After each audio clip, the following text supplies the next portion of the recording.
Again, as we think about the complexity of the ERCOT grid, the generation resources that make up the grid, what is in the interconnection queue, you see that it is primarily solar and wind. I think there may be one thermal plant that's in the queue. I'm not sure it's going to get built. But that leads us to the discussion, and I think, Amy, you were touching on this, is how do we add more dispatchable, low-carbon energy to the grid? Had we had another 1,000 megawatts of dispatchable low-carbon energy during Winter Storm Uri, we may have been able to ride through the outage scenario at some point, at least perhaps kept prices below $9,000 for 90 hours. And so last September, Matt Welch and Jamie Beard over at UT and the Mitchell Foundation, we began to think about the possible role of geothermal energy in the Texas electric market. Now, geothermal has been studied, it's been talked about for many years. If you go back and look in 2008 at SMU, Marie Richards did a study on the location of the resources, the availability of the resources here in Texas. Before that, MIT, in conjunction with Idaho National Labs, did a similar study for the rest of the United States. Presently, the University of Texas is leading the study. We think it's about 400 or 500 pages when it finally gets done. Multi-institution, multidisciplinary study that we hope to have released this spring, which will amplify and refine the location of geothermal resources in Texas, their depth, their quantity, the economics of it. And what I think we're going to find is that they coexist along the Eagle Ford Shale and the Haynesville, which places these resources very close to load centers: San Antonio, Austin, Corpus, Houston, and the east side of the DFW Metroplex.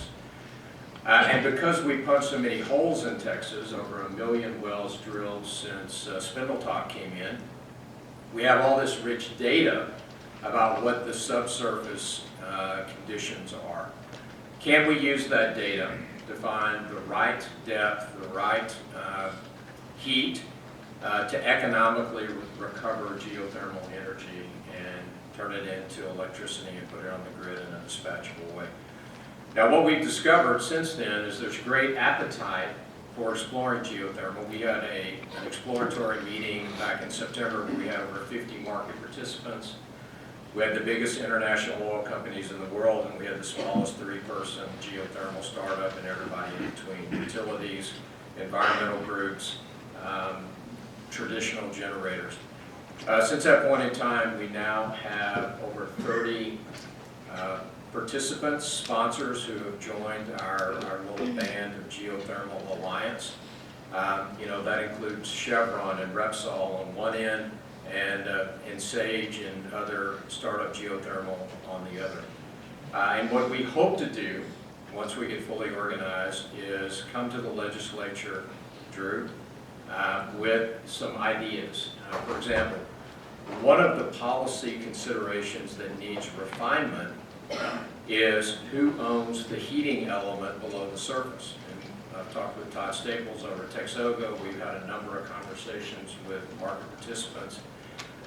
While it may appear to be clear, there's a 1975 act that seems to indicate that geothermal is a mineral. If you talk to most practitioners in the oil and gas space, they'll tell you that it is anything but clear. And so what happens when you embark upon a geothermal project, for example, there's one in South Texas that will be made public soon, you find that the developers have to negotiate with both the surface owner and the mineral owner, increasing the cost of that project.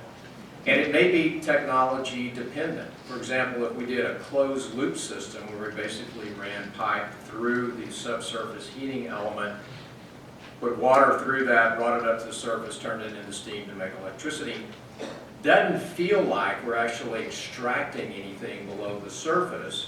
We're just using the Earth's heating component to turn the cold water into steam. But there may be some arguments that it actually does. That's my heat that I own below the surface. If you're going to get it, you have to pay me for it. Whereas if it's a conventional drilling and fracking operation to recover hot water steam that may have other implications. So that's one of the things that we're going to try to tease out. And Amy, you mentioned the PUC. We want to engage at the PUC as well, as it's talking about market redesign and maybe load-serving entities having reliability obligations.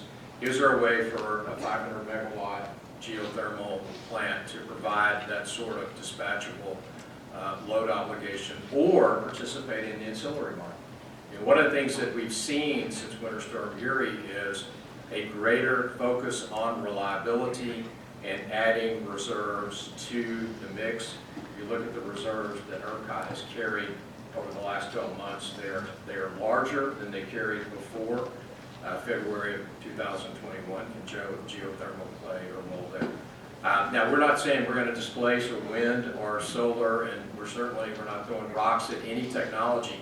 We just think it's time for a seat at the table with geothermal. The beauty of it is it takes advantage of the oil and gas workforce and technology that we have here in our state. So how can we be a complement to other technologies, batteries, solar, and hydrogen, all the things that we've talked about already. And as always, Drew, we're going to need infrastructure. We're going to have to pick up that production from where it is, whether it's down along the coast and get it to Houston or Boston or San Antonio, deliver it to customers, and do that in a seamless way. So we've got about 15 minutes left, and I'll stop there, and we'll throw it open for Q&A.